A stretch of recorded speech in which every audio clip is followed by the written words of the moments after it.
Selamat pagi anak-anakku semuanya.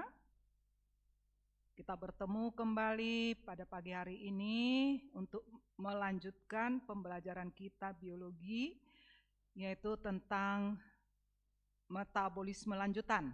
Ya.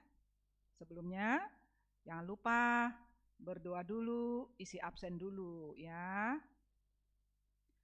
Oke anak-anakku, pada hari ini kita mempelajari tentang fotosintesis ya. Satu istilah yang sudah tidak asing lagi bagi kita semuanya tentang fotosintesis ini ya. Biasanya kalau kamu ditanya apa sih yang dimaksud dengan fotosintesis, masih ingat nggak jawaban kamu? Ya, waktu di SMP kan udah dipelajari ini. Ya. Siapa yang tahu anak-anakku? Fotosintesis itu adalah proses penyusunan glukosa ya oleh tanaman. Tanaman yang mana, Bu? Tanaman yang mempunyai klorofil. Kalau begitu, jamur tidak bisa berfotosintesis, ya. Apa saja sih yang dibutuhkan untuk melaksanakan peristiwa fotosintesis itu? Harus ada karbon dioksida, harus ada air untuk membentuk glukosa dan oksigen. Dengan sudah pasti bantuan cahaya matahari dan klorofil, ya. Apa yang kita rasakan ketika kita duduk di taman, banyak pohon-pohonan di sana? Yang kita rasakan adalah sejuk karena apa? Pohon tersebut melaksanakan peristiwa fotosintesis. Organel yang melaksanakan peristiwa fotosintesis itu adalah kloroplas. Oke, ini adalah anatomi kloroplas, di mana dia mempunyai dua membran, kemudian di dalamnya ada granum. Granum itu adalah tumpukan tilakoid. Ya, tumpukan tilakoid, disinilah posisi klorofil itu berada. Ya, nah kalau begitu, nanti cahaya matahari yang ditangkapnya jatuh di tilakoid ini. Nah, kalau proses pembentukan glukosanya ada di stroma ini. Oke. Iya. Nih, bagian tanaman atau organ tanaman mana biasanya yang melaksanakan peristiwa fotosintesis? Ini adalah anatomi tanaman. Ya, anatomi daun tanaman. Nah, ini mesofil yang terdiri atas jaringan palisade dan jaringan spons atau bunga karang. Kita lihat ada di sini yaitu bintik-bintik. Inilah kloroplasnya, ya. Nah, selain di mesofil di mana lagi? Ini di apa namanya ini? Mulut daun, ya. Nih. Oke. Kita lihat ada kloroplasnya di sini. Ya. Nih gambar klorofil yang berada di dalam kloroplas. Macam-macam klorofil. Ada klorofil A, B, C, dan D. Klorofil A biasanya ada pada tanaman autotrop. Klorofil B terdapat pada alga hijau, klorofil C ada pada alga pirang, alga keemasan, klorofil D terdapat pada alga merah. Oh, berarti alga dapat berfotosintesis dong? Dapat ya. Ini adalah rumus bangun daripada klorofil. Ternyata klorofil itu ada magnesiumnya, dibentuk dari magnesium, karbon, hidrogen, dan di sini perbedaannya antara klorofil A dan klorofil B saya sudah berikan panah. Kalau klorofil A ini ada H2O-nya di ujung ini, tetapi di sini yang ada adalah CHO. Ya, jadi hampir sama rumus bangunnya, hanya di sini letak perbedaannya yang dua ini. Ya. Oke, sifat klorofil itu adalah yaitu dapat menangkap cahaya merah, biru, dan ungu, serta memantulkan cahaya hijau dan sedikit memantulkan yaitu kuning. Ya, sehingga mata kita memvisualisasikan bahwa daun tersebut atau tanaman itu dominan adalah hijau karena klorofil tersebut adalah memantulkan warna hijau. Yang kedua, klorofil itu dapat aktif dengan cara mengeksitasi elektronnya setelah dia menangkap cahaya matahari. Oke, pada fotosintesis ada satu istilah yang disebut namanya fotosistem. Apa sih yang dimaksud dengan fotosistem? Adalah unit klorofil atau bagian daripada klorofil yang mampu menangkap energi cahaya matahari. Ya, itu yang dimaksud dengan fotosistem. Fotosistem ada dua, yaitu fotosistem 1 dan fotosistem 2. Fotosistem 1 itu dia dapat menangkap energi cahaya matahari dengan panjang gelombang 700 nanometer ya, oleh klorofil A. Sedangkan fotosistem 2 yaitu dia dapat menangkap energi cahaya matahari dengan panjang gelombang 680 ya, juga dilaksanakan oleh klorofil A. Kemudian di dalam melaksanakan peristiwa fotosintesis itu ternyata ada dua peristiwa. Kenapa ada dua? Karena posisi pembentukannya ada dua, satu di tilakoid, satu di stroma. Di tilakoid itu yang terjadi adalah reaksi terang, sedangkan di stroma yang terjadi adalah reaksi gelap. Pada reaksi terang berarti dia membutuhkan cahaya matahari. Pada reaksi gelap dia tidak membutuhkan cahaya matahari.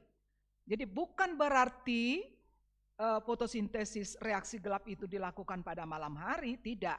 Tetapi dalam proses pembentukan zat kimianya tersebut dia tidak butuh, yaitu cahaya matahari. Apa saja yang dilakukan pada reaksi terang? Ya, pada reaksi terang yang terjadi adalah satu, peristiwa fotolisis, kemudian proses pembentukan ATP, kemudian peristiwa NADPH. Apa yang dimaksud dengan peristiwa fotolisis? Yaitu proses menguraikan H2O hingga dibentuklah oksigen yang kita rasakan, yang membuat kita sejuk itu. Ya. Kemudian pada reaksi gelap yang terjadi adalah proses pembentukan glukosa itu. Ya. Yuk kita sekarang lanjut. Masuk ke reaksi terang. Pada reaksi terang kan dihasilkan elektron. Ya. Maka kita pelajari dulu arah-arah daripada elektron yang dikeluarkan oleh klorofil. Ya. Kita langsung ke foto aja ya. Nah, ini aja kita lihat. Ya. Inilah yang dimaksud dengan reaksi terang fotosintesis non-siklik, artinya bukan siklus. Ya. Nah, di sini ada fotosistem. Ini ada fotosistem. Tadi kita sudah informasikan bahwa fotosistem 1 menangkap panjang gelombang cahaya matahari dengan 700, sedangkan yang fotosistem 2 dengan 680. Berarti pada fotosintesis yang dimana fotofosforilasinya non-siklik, berarti membutuhkan panjang gelombang cahaya matahari 680 dan 700. Ketika cahaya matahari itu ya fotonnya diterima oleh klorofil di sini, maka klorofil yang ada di sini menjadi aktif. Ya. Nah, setelah dia aktif, dia mengeluarkan elektronnya. Dia mengeluarkan elektronnya. Dan elektron tersebut diterima oleh aseptor primer, yaitu zat FMN, itu yang ada di sini. Ya, nah, jadi saya ulangi, klorofil menerima cahaya matahari, kemudian aktif dan kemudian mengeluarkan elektron. Supaya di sini tidak terjadi kekosongan elektron, maka yang kedua, matahari yaitu memfotolisis air yaitu H2O hingga terbentuklah elektron. Elektron yang terbentuk ini akan menggantikan elektron yang sudah keluar masuk ke klorofil ini. Oke? Jadi di sini tidak terjadi kekosongan elektron. Nah, kita lanjut yang ini. Elektron yang sudah sampai di asetop primer akan lanjut mau menuju ke foto sistem 1 di sini, ya. Nah, dia diterima pertama oleh plastoquinon, baru sitokrom, baru plastocyanin. Ketika dia melewati enzim-enzim ini, ya, ada proses pembentukan ATP di sini. Jadi ADP tambah P pada tilakoid akan membentuk adenosin trifosfat ini. Ini energi. Oke. Kemudian di sini klorofil di sini, ya, dengan panjang gelombang 700 dari cahaya matahari ini, ya, maka klorofil yang ada di sini akan aktif dan dikeluarkan, diterima oleh FMN. Supaya tidak terjadi kekosongan elektron di sini, maka elektron yang dari ini fotosistem 2 ini yang panjang gelombang 680 akan masuk ke sini, ke klorofil yang kedua ini, ya. Nah, sehingga tidak terjadi kekosongan elektron di sini. Oke? Jadi ini elektronnya diterima oleh ferredoksin untuk membentuk ADPH. Jadi elektronnya diterima oleh ferredoksin, diberikan ke NADP+, ya. Kemudian NADP+ ini menerima hidrogen satu lagi, sehingga NADP+ tambah elektron, ini menjadi NADP, tambah H, terbentuklah NADPH. Oke, dengan demikian hasil akhir daripada reaksi terang yang terjadi pada tilakoid tersebut adalah 1. Oksigen, kedua ATP, ketiga NADPH. Ya, inilah yang terjadi pada klorofil di tilakoid. Ya, bagaimana kalau siklik? Yang tadi kan tidak ada siklik di sini. Ya, elektronnya sini lanjut ke sini, lanjut ke sini. Tidak ada elektron yang kembali. Ya.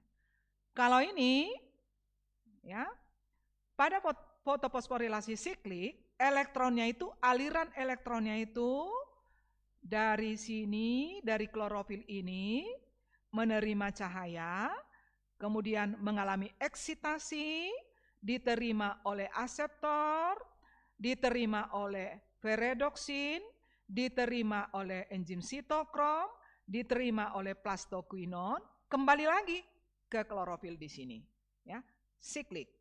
Makanya namanya di sini siklik. Nah, pada peristiwa ini hanya yang terjadi proses pembentukan ATP. Sedangkan non siklik tadi dibentuk oksigen, dibentuk NADPH, dibentuk ATP. Ya, jadi siklik tidak ada fotolisis, tidak ada penguraian air. Ya, masuk sekarang ke reaksi gelap. Tujuan air daripada fotosintesis adalah untuk membentuk glukosa. Terjadi di mana? Di stroma ini. Ya. Oke. Reaksi gelap atau yang disebut dengan siklus Calvin itu ada 3 tahap, yaitu fiksasi karbon atau proses pengikatan karbon dari atmosfer. Kemudian peristiwa reduksi, yaitu kalau reduksi kan pengikatan elektron. Kemudian peristiwa regenerasi atau peristiwa tahap kembali ke asalnya. Nah, ini adalah peristiwa reaksi gelap. Perhatikan reaksi kimia ini, siklus ya. Ini CO2 dari atmosfer. Ini biasanya hasil sisa respirasi, pernafasan. Ya, diikat oleh ribulosa bifosfat. Ya, yang ada pada stroma tersebut. Dibantu oleh enzim Rubisco akan membentuk 12 PGAL, 12 molekul. Ini 6, ini 6, ini 12 molekul PGA, fosfogliserat, ya. Nah, mestinya kan bulatannya ini 1, 2, 3, 4, 5, 6. Harus 6 di sini. Kenapa 3? Karena setelah terbentuk 6 dia labil. Ya, dia labil langsung terbagi 2, yang tinggal adalah yang 3 tersebut. Ya. Nah, kemudian 12 PGA ini akan menerima 1 buah P, hasil uraian ATP, ya, adenosin trifosfat terurai menjadi adenosin D kan 2, difosfat tambah P. P-nya ini diberikan ke 12 PGA membentuk 12,1,3 PGA, B2. Jadi fosfatnya ada 2. Ya, 1, 3 ini terletak pada atom C nomor 1 dan nomor 3. Kalau ini kan di atom C nomor 1, 3-nya ini. Jadi nanti 1,3 PGA ini, P-nya 1 lagi terletak di ujung ini. Oke. Nah, ATP ini adalah hasil dari reaksi terang. Ya, jadi dipergunakan di reaksi gelap. Satu lagi hasil reaksi terang, yaitu NADPH. Oke, NADPH dari reaksi terang akan terurai menjadi NADP+ tambah H tambah elektron. Elektronnya ini akan dipakai mereduksi 1,3-PGA membentuk 12 PGAL atau pegal. Sini. Ya, akan direduksi membentuk 12 PGAL. Setelah terbentuk ini zat PGAL tersebut, ya, masuk ke tahap regenerasi, ya, maka dibagi 2, ada 10 PGAL, ya, yang dipakai untuk membentuk ribulosa bifosfat, ada 2 molekul yang dipakai untuk membentuk glukosa, ya. Nah, jadi saya ulang, 12 PGAL atau GPAL di sini atau PGAL, pegal, ya. Ya. Dibagi 2, 10 molekul dipakai untuk membentuk ribulosa bifosfat kembali, makanya disebut di sini regenerasi, dan di sini 2 molekul dipakai untuk membentuk glukosa. Ya. Nah, jadi di sini 10 mengikat 1 buah P. Ini ATP terurai menjadi ADP. Ini kan 1 P-nya. Di sini sekarang sudah 2 P-nya karena dia mendapat 1 dari sini. Oke? Nah, sehingga terbentuklah rubilosa bifosfat. B2, ini 1, ini 1. Oke? Nah, ini kembali lagi siklus. Ya, bisa anak-anak ya? Ya, ini penjelasannya bisa kamu baca nanti. Ini yang saya jelaskan tadi. Oke, sebagai penutup, kesimpulan daripada pembelajaran kita tentang fotosintesis ini, tadi kan di awal pembelajaran sudah Ibu berikan ini reaksinya 6 CO2 tambah 6 H2O oleh cahaya matahari mengaktifkan klorofil, terbentuklah glukosa dan 6 O2. Nah, 6 CO2 ini akan dipergunakan pada reaksi gelap, pada peristiwa yaitu fiksasi. Kemudian 6H2O ini akan diuraikan pada peristiwa terang, ya, menghasilkan elektron dan membentuk O2 yang kita rasakan kalau kita duduk segar. Kemudian ini glukosa ini dibentuk pada reaksi gelap di stroma. 6O2 ini dihasilkan pada reaksi terang. Ya, itulah yang dapat Ibu sampaikan mengenai peristiwa fotosintesis pada tanaman. Terima kasih anak-anakku.